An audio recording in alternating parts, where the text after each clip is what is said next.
Hitzeperiode ist vorbei. Über 40 Grad hat uns die letzten Tage ganz schön zu schaffen gemacht, tatsächlich. Wie geht's dir soweit erstmal nach dem Wochenende?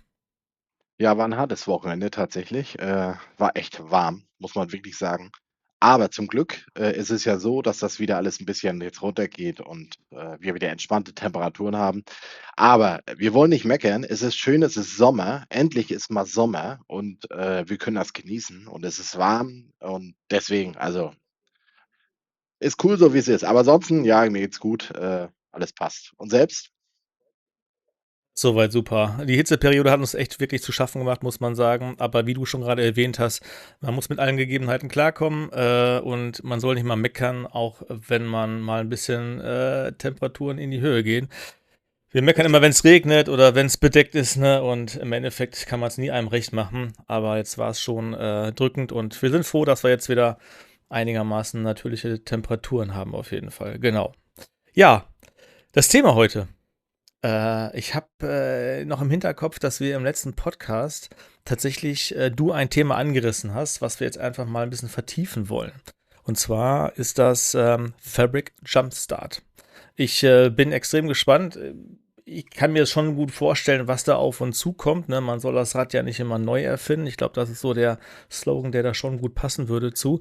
Aber ich habe gehört, du hast was mitgebracht und auch gerade auch eine Live-Demo. Das heißt also, wir sind wirklich mal gespannt, wirklich, was Microsoft da wieder anbietet und wie wir heutzutage uns damit den Arbeitsalltag etwas optimiert bekommen, auf jeden Fall. Ja, genau. Also, Fabric Jumpstart. Coole Sache, muss man wirklich sagen. Ist im Prinzip ja eine Website, die ist verfügbar, werde ich oder werden wir besser gesagt auch verlinken, damit jeder sich das auch mal anschauen kann. Ähm, Was ist Fabric Jumpstart? Also, im Prinzip, wir finden dort, High-Quality-Demos, wir finden dort, Tutorials, Accelerators und das ist so eine Art One-Click-Installation. Das heißt, wir bereiten was vor und dann klicken wir einfach, mit dem Notebook, mit dem Fabric Notebook, und deployen diese Lösung. Das ist richtig cool und ja, bevor ich jetzt, viel weiter rede, ich zeige das einfach mal und wir gehen das einfach Gerne. einmal durch und, installieren da mal was Schönes und ja, und dann sehen wir auf jeden Fall mehr. Okay, so, share my screen. So, das ist die Fabric Jumpstart Seite. Also, im Prinzip total, ja, einfach gehalten, ne? Also, da ist jetzt nicht wirklich viel zu sehen. Genau, hier unten sehen wir 'n Python-Code.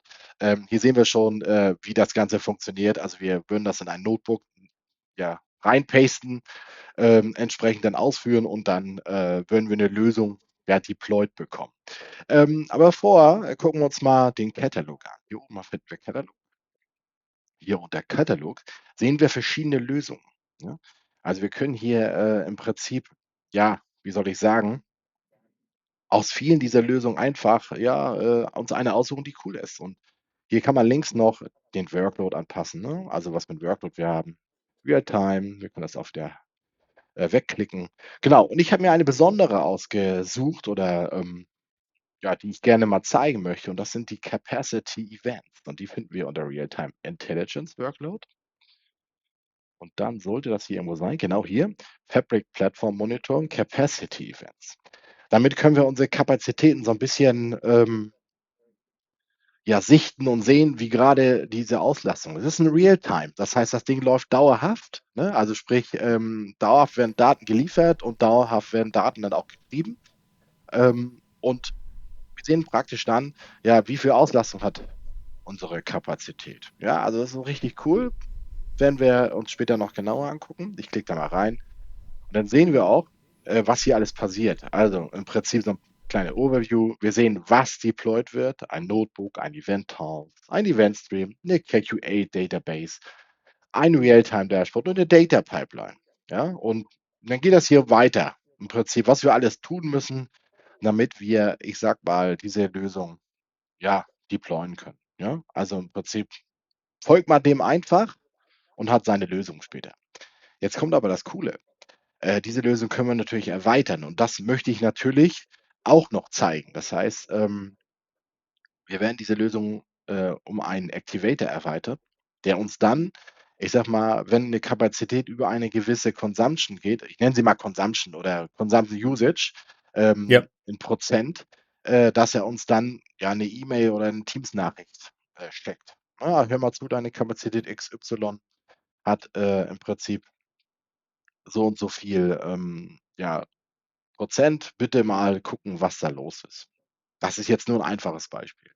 Okay, legen wir Ja. los. Das heißt, wir gehen mal auf Get Started, ja? Also, im Prinzip, das ist so 'n bisschen hier würde ich mich langhangeln, ja? Also, im Prinzip, was ist sind die Voraussetzungen?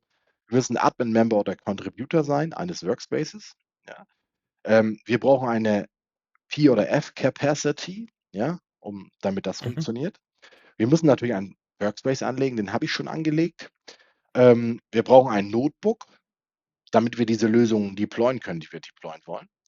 Ja, und dann, im Prinzip ist das im Prinzip alles, was man machen muss. Ja, also mehr braucht man gar nicht tun. Das heißt, als Erstes würden wir mal 'n Notebook erstellen. Das heißt, wir gehen mal rein. Wie gesagt, meinen Workspace habe ich schon. Meine Workspace Settings können wir uns einmal angucken. Unter Workspace Type finden wir haben hier eine Fabric Capacity, ne? Das Ding habe ich einfach so genannt. Ist 'ne Demo-Kapazität, genau.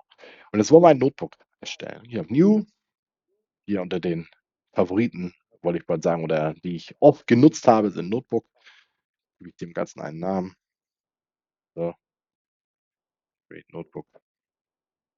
Das ist im Prinzip schon alles, was wir tun müssen.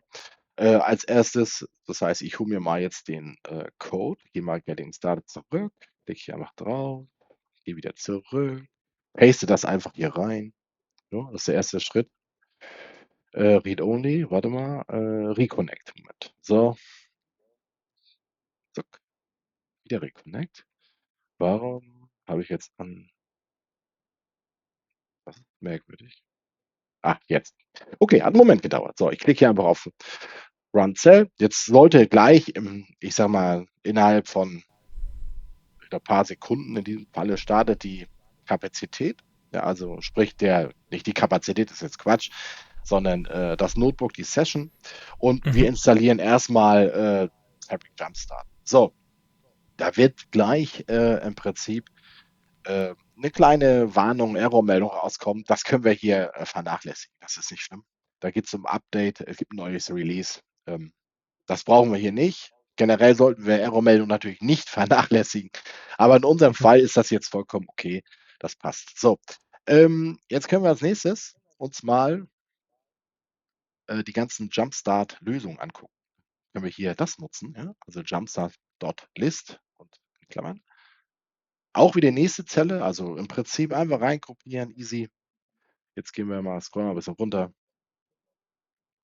Jetzt kann man und sich die Projekte quasi anzeigen lassen, die ja, in genau, richtig. Jumpstart an cool, Genau, ne? mega. Das ist, recht cool. Hier kannst du hier den Workload auswählen, ne? Suchst du mal nach, was für 'n Szenario du hast, Typ All, was auch immer, ja? So, und dann scrollen wir Mhm. ein bisschen runter und irgendwo, wenn ich nicht alles täuscht, ich habe Data Engineering gewählt, ich wollte ja der Real-Time wählen. So, finden wir hier unsere Fabric Platform Monitoring Capacity Events und hier ist der Code dafür, ne? Den kopiere ich mir einfach Mhm. raus, scrolle ein bisschen runter, baue 'ne nächste Zelle und deploy die einfach. So, das dauert jetzt circa 2 Minuten, bis die deployed ist.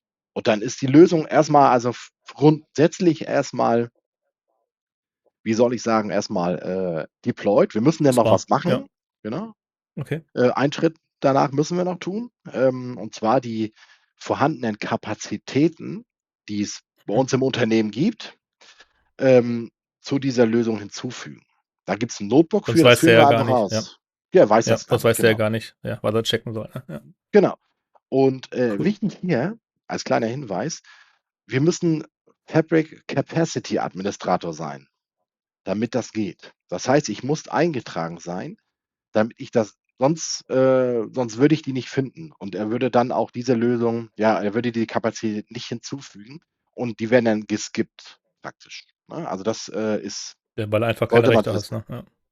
Ja, so kann man das sagen, genau, ne? Deswegen, derjenige, der das hier ausführt, sollte, auf jeden Fall erstmal natürlich direkt den Workspace haben, wie schon erwähnt, und Capacity Administrator sein, ja? sonst wird das nichts. Genau. So, wir sind fast am Ende und die Lösung ist deployed. Guck an. Wir scrollen ein bisschen runter. Das war's schon. Ne? Jetzt können wir da reingehen in diesen Workspace. Ich gehe mal in den Workspace und wir sehen jetzt in dem Fabric Jumpstart Workspace, gehen wir mal rein, das ist mein Notebook, was ich erstellt habe. Ne? Ja, die ganzen Sachen hier immer, Got it, ja. Wir haben einen Ordner, wir haben hier noch einen Ordner und hier finden wir jetzt einmal das Realtime-Dashboard. Da sehen wir nachher unsere Kapazitäten drin mit diesen entsprechenden Auslastungen. Und wir haben hier ein Setup und hier müssen wir jetzt reingehen. Und zwar in dieses Notebook hier. Notebook Capacity Update Event Stream. Bevor ich das aber tue, ich habe hier nur eine ganz kleine Kapazität. Das heißt, ich beende hier diese Session mal und gehe wieder zurück. Ich gehe da wieder rein in das Notebook. Weil wenn ich jetzt eine zweite, dritte Session aufmachen will, dann kann es sein, dass die Kapazität die Session nicht starten kann. Also das Notebook nicht, weil die Ja. Parallelität nicht passt.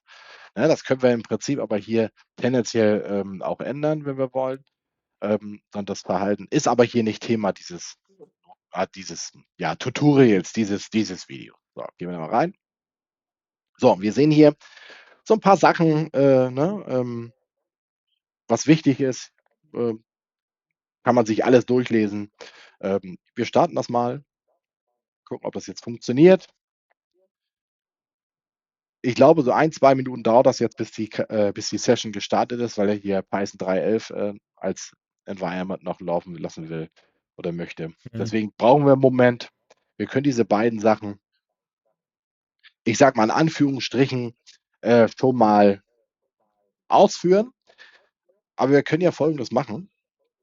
Ich habe ja was vorbereitet. Ich habe ja schon die Lösung einmal deployed. Wir gucken uns diesen Event-Stream mal an, wo das hinzugefügt wird. Okay? Das heißt, ich gehe mal in meinen anderen Workspace. Da ist das schon fertig gemacht. Gehe hier rein und dann haben wir hier unter Stream, Joris, haben wir Capacity Events. Das ist ein Event-Stream. Da werden praktisch unsere Daten von der Quelle bis zum Ziel, werden die praktisch gestreamt, kann man das sagen. Mhm. Und wenn wir da mal reingehen, sehen wir das. Man sollte es ein bisschen was sehen. Zack. Ich mache das mal ein bisschen größer, mal gucken. Der wird das gleich wieder so riesig, ne? Okay, so, ich habe hier ein bisschen was erweitert schon. Und zwar SQL-Code mit Activator. Das gehört hier eigentlich nicht rein. Das ist gleich unser Zusatz, den wir dazu bauen. Wir Okay. sehen, wir haben hier 4 Kapazitäten, ne, wie du siehst. Wir haben hier in der Mitte, ja, das ist so der Hub, da wo das so reinfließt im Prinzip. Dann haben wir hier ein Event-House und ein Custom Output. Das heißt, wir haben hier das alles hinzugefügt, das passt. Das heißt, wir sehen hier schon mal auch die Events, die reinkommen. Siehst du das? Hier sind die ganzen Events, die reinkommen. Ich kann jetzt hier theoretisch noch weiterklicken, immer drauf. Event House. Ich kann hier auf den Activator klicken und mir die Data Preview angucken. Sollte eigentlich auch gehen. Komisch. Müssten aber Daten ankommen, habe ich schon getestet. Insofern, warum auch immer jetzt hier gerade keine 11:19 Uhr, Daten reinkommen. Ist jetzt auch erstmal nicht entscheidend. Der SQL-Code gibt die Daten rein, kommt dann in das Data Preview von dem Activator und passt. So sieht das aus. Also das ist erstmal die Lösung, wie das nachher deployed wird. Ich gehe mal zurück in mein Notebook. Gucken wir uns mal an, ob er fertig ist mittlerweile. Passt. Das heißt, er installiert hier noch und dann haben wir gleich, ich sag mal, unseren ersten Schritt. Genau, da hat jetzt das Deployment-Tool von Fabric hinzugefügt. Und jetzt im Prinzip in diesem Schritt, in diesem Notebook, fügt er jetzt praktisch die vorhandenen Kapazitäten zu diesem Event-Stream hinzu. Das ist der Schritt. Ne? Wie du siehst, es läuft hier auch easygoing, ne? Und ist fertig. Das war's Ja. schon. So. Wir können jetzt Folgendes machen. Wir können die Session wieder schließen. Das ist okay. Jetzt schließe ich hier oben mal die andere Session auch. Und gehe hier mal auf Fabric Jumpstart. Gehe wieder hier rein. Hier auf den Ordner. Wieder auf den Ordner. Gehe jetzt mal auf Stream. So, Stream. Und jetzt siehst du, was ich gemacht habe. Er hat es hinzugefügt. Und das sind jetzt hier in diesem Falle 3 Kapazitäten, die er gefunden hat, wo ich Capacity Administrator bin. Und du siehst, es kommen Ja. auch schon Daten rein, die in das Ja. Event-Haus geschrieben werden. Easy, oder? Also Mega, total mega. einfach. Ja. Genau. Können wir erstmal nicht viel mit anfangen. Ist klar, das ist nur der Stream, wie es praktisch läuft. Also praktisch, das sind die Quellen, fließt hier rein. und würde dann hier in ein Eventhaus, beziehungsweise in einem Custom Output noch reinlaufen, das wir auch wieder anzapfen könnten für andere Zwecke. Also, coole Sache. Gucken wir uns aber das Monitoring-Tool jetzt mal an. Dazu gehen wir in Jumpstart, da rein, da rein. Hier ist das Monitoring und gehen da mal rein. So, wie du siehst, sehen wir 3 Kapazitäten, die Usage, Interlay, Reaction und Back Reaction und können sehen, okay, ist alles toll momentan mit unseren Kapazitäten. Und hier siehst du jetzt die letzten 24 Stunden, kann das noch ein bisschen hier natürlich filtern, wie ich will, letzten 15 Minuten, ne? Prinzip und in der Custom Range machen. Wir sehen natürlich jetzt noch nicht viel, weil er hat gerade erst aufgenommen, die Daten. Und dann fließt jetzt dauerhaft fließen da jetzt Daten rein in das Eventhaus, kann ich auch gleich noch mal zeigen. Und entsprechend würde das Realtime-Dashboard dann jetzt im Prinzip, das Hintergrund ist auch KQL, also eine Sprache, eine Skriptsprache oder Programmiersprache, wie man es nennen mag. Ja, Mhm. Programmiersprache ist es ja eigentlich nicht. Im Prinzip und fließen die Daten rein. Also das hier mal so. Also das ist schon mal der erste Schritt, den wir getan haben. Das heißt, wir können jetzt, oder der Administrator kann jetzt gucken, alles klar, meine Kapazitäten sind alle im grünen Bereich, alles ist toll. Sollte Ja, sich hier mega. was ändern an der Usage, zum Beispiel ist über 100%, lass mich überlegen, wird das rot oder orange, verändert auf jeden Fall die Farbe. Ne? Man sieht Ne? es. Also, man sieht es, genau. So, wenn ich will, kann ich auch noch in die Details gehen, kann hier eine Kapazität aussuchen, machen wir mal die hier. Dann sehen wir hier noch ein bisschen mehr, ne? Was hier Mhm. gerade an Workloads laufen, was hier gerade los ist. Und wir sehen auch, es ist eine F4. Also im Prinzip Ja. einfaches Tool, einfach um zu monitoren einer Kapazität, finde ich wirklich klasse und ist kostenfrei. Außer die Kapazität kostet natürlich, ist klar, ne? Auf der die Logisch, laufen ja. muss. Ja. Empfehlen von meiner Seite, was ist die Empfehlung?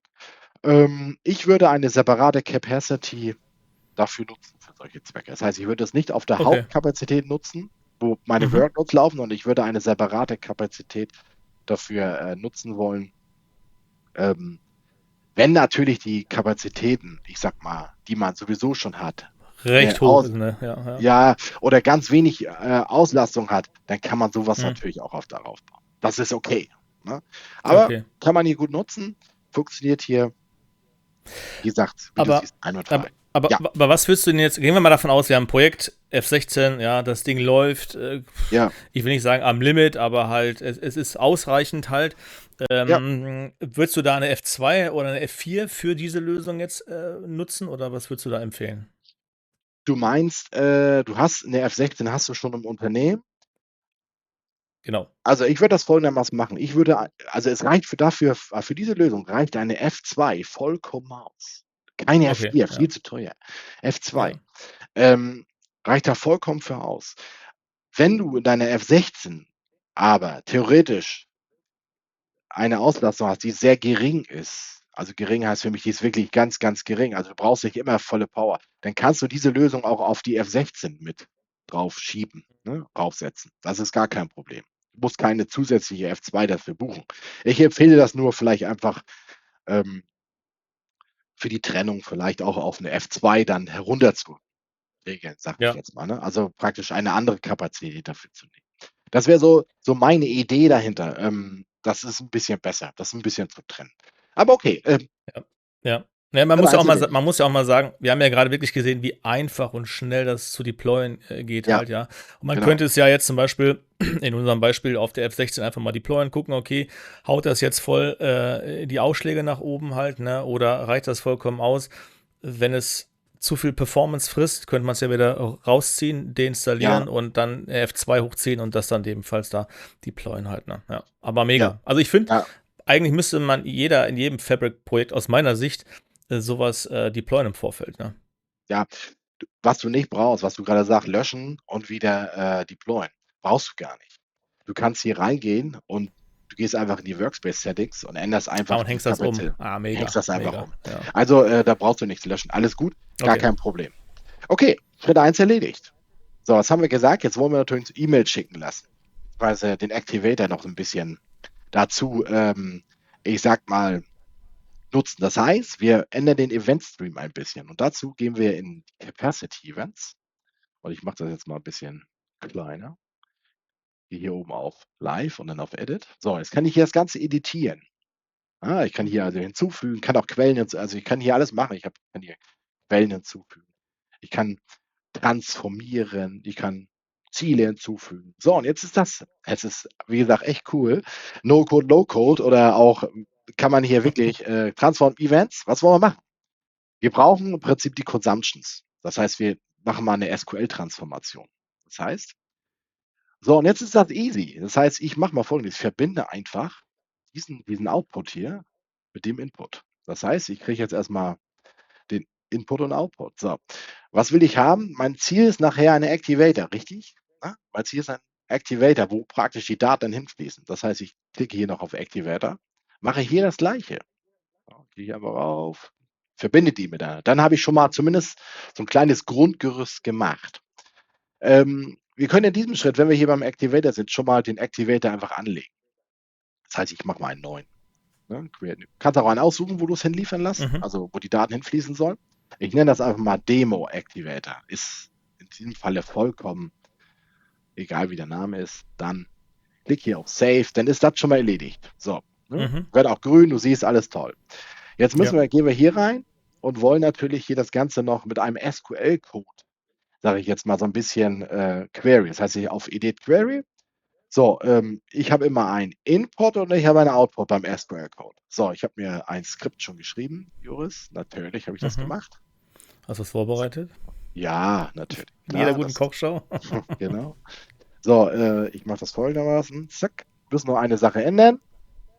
Wir brauchen einmal die. Brauchen wir gar nicht. Das können wir hier direkt wegmachen. So. Hier einmal der Output. Was ist der Output? Der Activator, ne? Klickt uns vor, passt. Zack. Was ist der Input? Natürlich der Capacity Event Stream. Das ist der Input. Das heißt, Capacity Event Stream. Genau. So, das ist jetzt schon alles. Das heißt, ich kann jetzt hier das Ganze einmal einen Test-Query machen, also einmal draufdrücken und das einmal laufen lassen. Und wir sehen, wir kriegen ein Ergebnis und ganz nach rechts, wenn wir da mal gucken, habe ich eine Spalte erstellen lassen, die nennt sich Consumption. So, und du siehst hier die Consumption. Kann ich jetzt im Prinzip für jede Kapazität, ne, F4, alles in Germany West, nutzen und die weiterverarbeiten. Ich klicke hier auf Save, klicke hier auf Save. So, und dann haben wir das schon. Next Step, Joris, das Ganze publishen. Das heißt, die Daten fließen jetzt von diesen ganzen Kapazitäten, sofern sie aktiv sind, wichtig, sie müssen aktiv sein, über diesen Hub in den SQL-Code zum Activator. So, da klicken wir aber auf Publish. Das dauert jetzt einen Moment, bis die Daten da ankommen.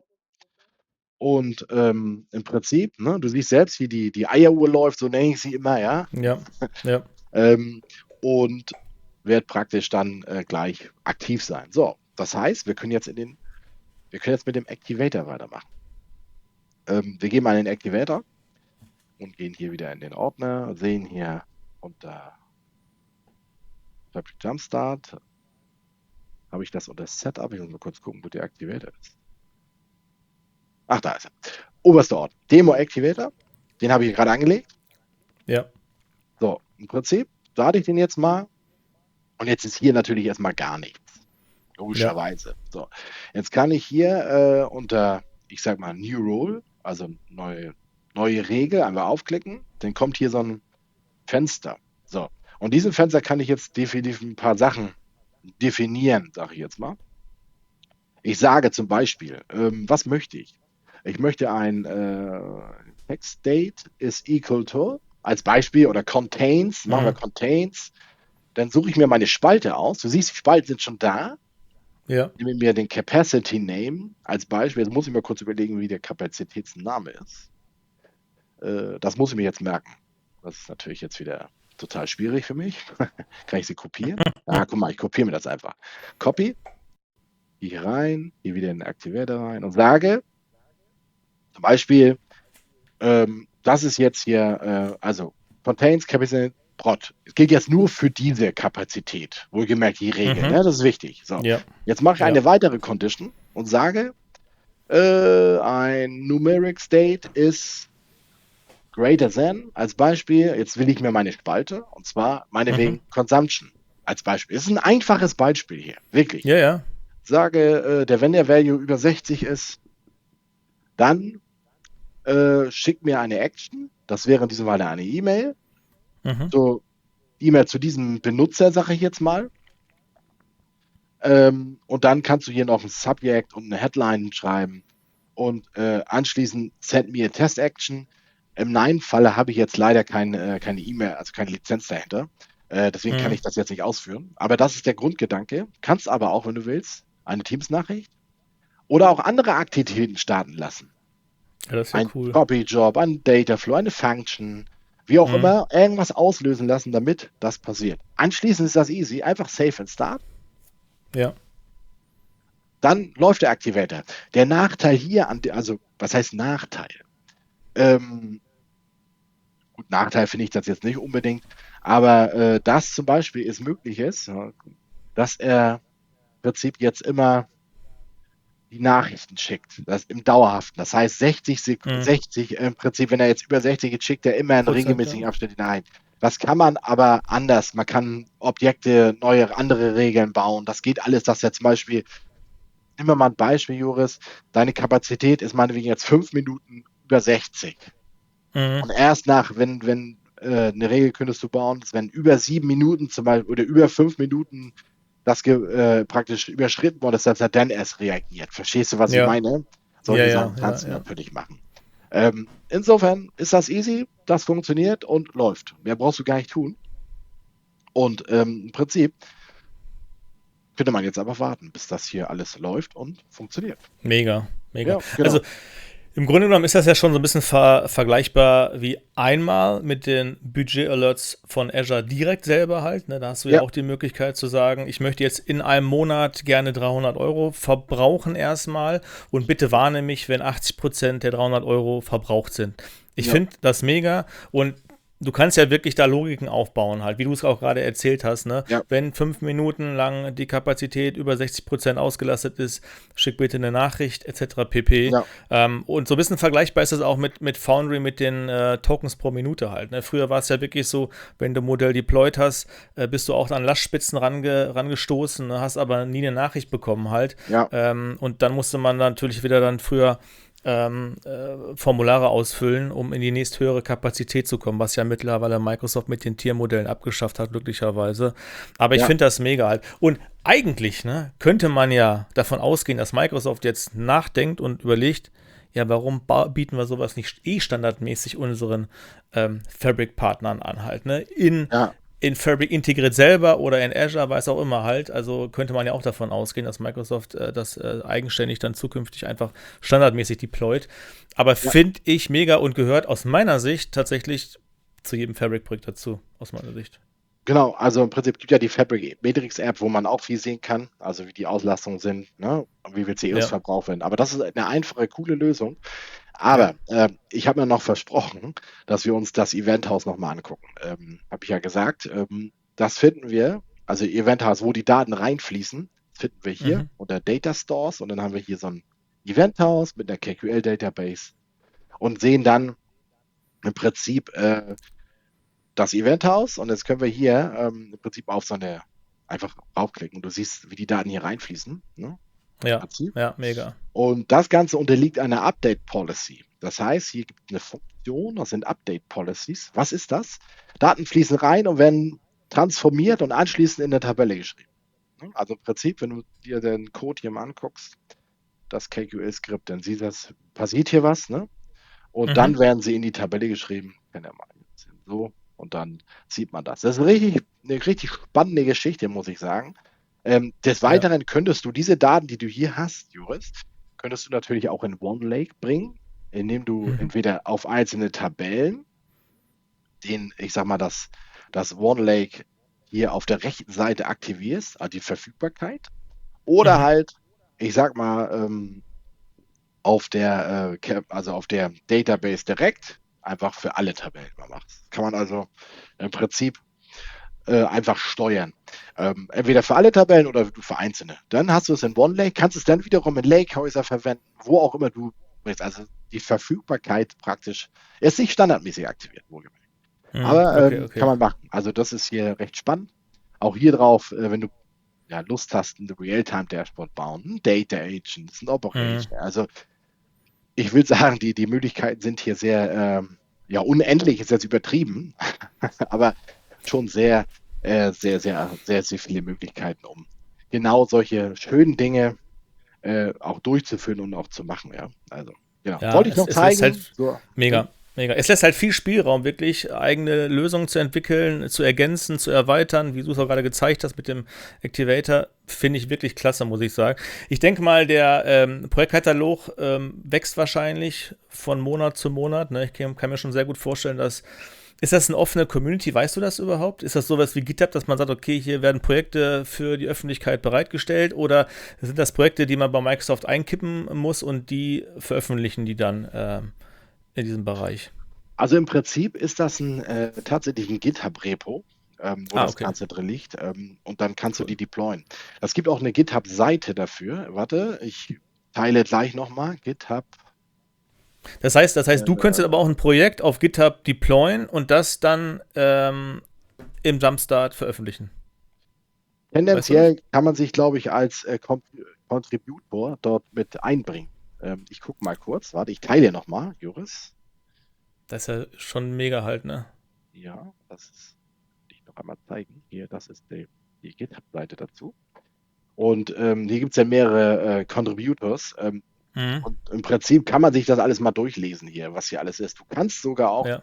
wenn ich das richtig erinnere habe, ähm, nagel mich nicht fest, dein eigenes GitHub anbinden und dort Lösungen in deinen Fabric, ich sag mal, deployen, die du hast. Sage ich jetzt mal. Du hast die Mhm. Lösung entwickelt für dich selbst und die kannst du Ja. per Fabric Jumpstart dann selbst deployen. Ähm, nagel mich nicht fest, habe ich noch nicht getestet. Ich bin der Meinung, es geht. Aber findest du hier. Also kannst du alles möglich sehen. Und ich Ja. glaube auch, dass du bestimmt, ich sag mal, vielleicht den einen oder anderen anschreiben kannst oder dich hier als Contributor mit anbieten kannst, um daran Mhm. mitzuarbeiten. Aber habe ich noch nicht genau kontrolliert. Insofern, hier, Joris, hier findest du das. Wäre Ist echt cool. eine coole Sache, Ja. auf jeden Fall. Wäre echt cool auf jeden Fall. Also ich Ja, finde, das ist ja sowieso mittlerweile so ein Open Source Gedanke halt. Ne? Wir ja, arbeiten nicht nur für uns selber und verkaufen die Lösung, sondern wir machen es für die Öffentlichkeit. Jeder kann es ergänzen, optimieren, wie auch immer, und es ist für jeden frei zugänglich. absolut. Sowas Vergleichbares gibt es übrigens auch von Microsoft Foundry tatsächlich. Ja. Nennt sich Okay, dann cool. Microsoft Foundry Labs. Kann ich auch gerne beim nächsten Mal vergleichbare Session aufsetzen, dass ich einfach mal was zeige aus dem Foundry-Bereich. Da gibt es halt auch vorgefertigte Lösungen, die auf gewisse LLMs basieren halt. Ja, auch habe Ja, ich gestern noch gesehen, ein spannendes Projekt mit den also Microsoft eigenen AI LLMs. Und ja, ich zeige da gerne beim nächsten Mal was von meiner Seite. Also du hast jetzt Fabric gezeigt, ich bin nächstes Mal gerne mit Foundry dran. Auch ein spannendes Thema, was wir auch nochmal aufgreifen sollten, wäre Foundry Local tatsächlich. Das würde ich auch ja, gerne mal zeigen. Eine mega gerne. spannende Sache. Und so kann man die Projekte immer weiter fortführen und ergänzen. Aber ich finde das mega, was du gerade gezeigt hast. Und ja, zeigt mal wieder auf, weil wir haben viele Partner und Kunden, die sagen, boah, ich weiß gar nicht, ob die Kapazität ausreichend ist, ne? Wann muss ich nach Ja, oben skalieren, wann vielleicht wieder nach unten. Es gibt ja den Capacity-Kalkulator, wenn ich richtig informiert bin, ja, ne? Wo gibt man es. schon mal ein paar Daten eintragen kann. Aber ich glaube, im laufenden Betrieb kann man das dann mit solchen Tools, wie du es gerade gezeigt hast, noch viel, viel, viel besser optimieren auf jeden Fall. Definitiv. Also im Prinzip, klar, Monitoring ist wirklich wichtig. Ja, Also monitort eure Fabric Capacity in irgendeiner Form. ja. Weil nur so könnt ihr rausfinden, ob wirklich die zu ausgelastet ist, ob vielleicht irgendwas läuft, was nicht so ist. Ob es die Fabric Matrix App ist. Ist auch ein cooles Tool, ob es FUAM ist, also es ist ein Community-Projekt. Oder jetzt zum Beispiel diese Lösung. Hauptsache wirklich auf jeden Fall monitoren. Das ist ganz, ganz, ganz wichtig. Genau. Und Ja. ja, gerne. Beim nächsten Mal auch gerne Foundry. Wollen wir natürlich auch haben und sehen und freuen wir uns auch mal drüber, weil das auch ein richtig spannendes Thema ist. Insofern, ja, cool, definitiv. Aber wie gesagt, Ne? Capacity Events mit Activator kannst du noch weiter aufbohren, wie du magst. Ja. Ist nun ganz easygoing, leichtes Beispiel für. Definitiv. Mega. Mega, mega, mega. Ja, ich glaube, Ja, dann sind wir auch schon wieder am Ende. Also du hast ja, uns wirklich überrascht. Ich sage erstmal vielen lieben Dank für deine Zeit, auch für deine Vorarbeit in dem Bereich. Auch vielen lieben Dank für die Zuschauer und Zuhörer. Bitte Daumen da lassen, kommentiert gerne. Wir sind immer, uns interessiert immer sehr gerne halt, was ihr vielleicht, wo ihr die Lösung seht, ob ihr schon vielleicht mit Jumpstart gearbeitet habt, ob ihr euch vorstellen könnt, solche Lösungen auch für eure Projekte zukünftig nutzen zu wollen. Von daher kommentiert gerne und alles andere werden wir noch verlinken auf jeden Fall. Vielen Dank. definitiv. Ja, auch von meiner Seite vielen Dank fürs Zuhören und lasst, wie gesagt, einen Daumen da, kommentiert fleißig und würde sagen, bis zum nächsten Mal. Haut rein und tschüss. Servus.